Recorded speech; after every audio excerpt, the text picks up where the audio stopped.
One of the biggest challenges we've dealt with is to conceptualize and build a ship that would have been advanced for the time and yet be rough enough that it looks like it was done with period tools and technology.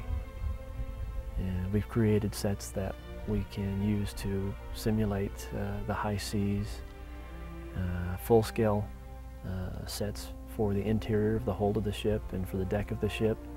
When you see the storm scene, that's a combination of the set which was actually built inside of a studio in Ogden, Utah. Mike Roundy, who's been working on movies all of his life, built rain towers and water tanks. Literally, we created an entire storm inside of a studio.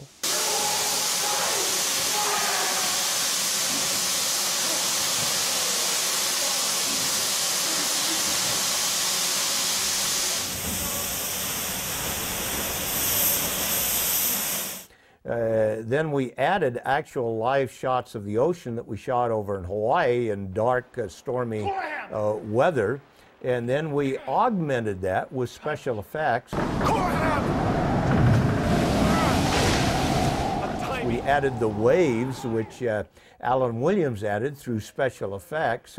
You put them all together, including the sound effects that Mike McDonough did, the crashing thunder, the wind, the rain, and you've got an incredible storm scene. Untie my ropes!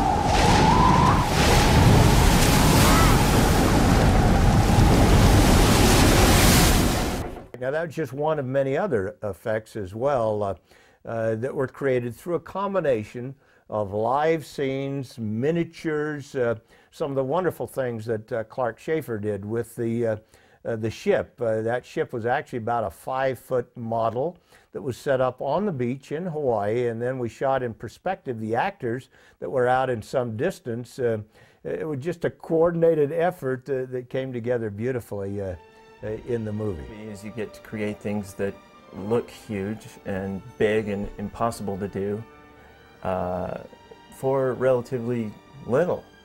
Clark Schaefer made us the Great and Spacious Building, which stood about, it's probably about 4.5, 5 feet tall actually.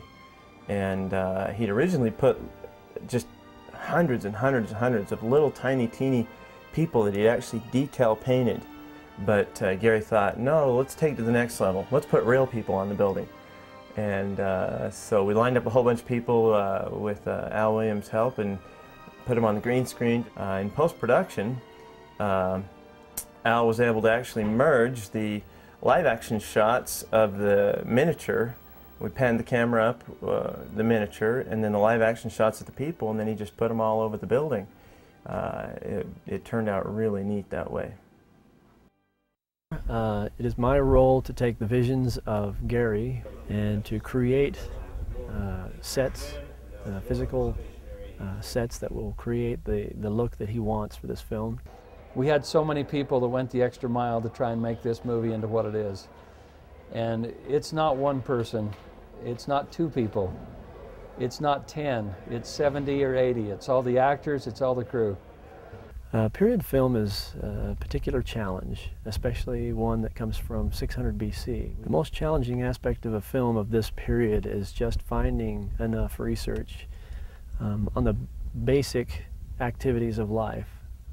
There is some research, some archaeological research that gives us a lot of the big picture, but the little things, the day-to-day sundry things that they do in life, and it's been a real challenge to try and get as much information as we can to be authentic.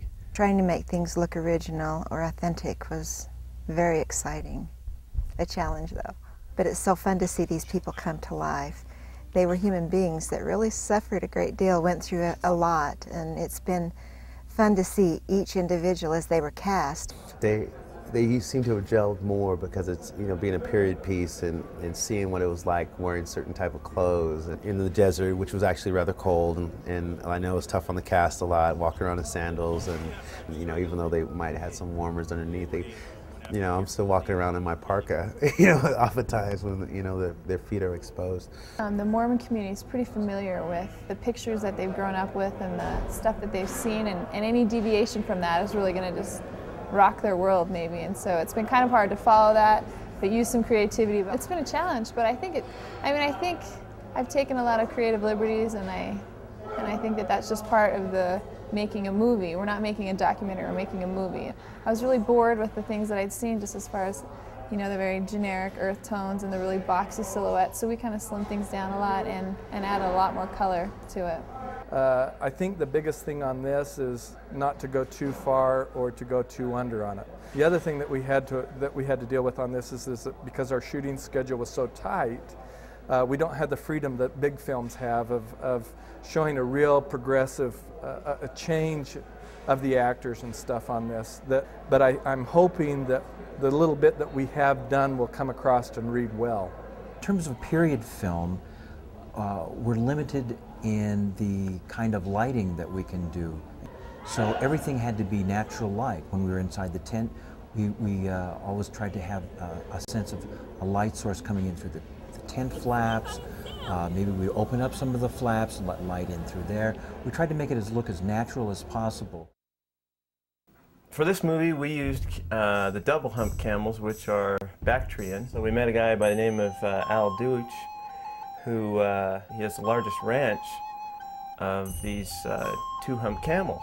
They became part of the cast. I mean, everybody loved those camels. One of my favorite things was working with the camels. The camels were awesome, except for we did a scene and I had to wait about 5 beats to walk into the scene, and right as I'm supposed to walk the camel in, it sat down. So I'm trying to get this huge camel to get up off the ground. Wasn't working with me, but man, loved the camels. Katie had a little bit of a jump there on that one. So, did it look good? Yeah, it looks way cool. Did you guys see that on the monitor at all?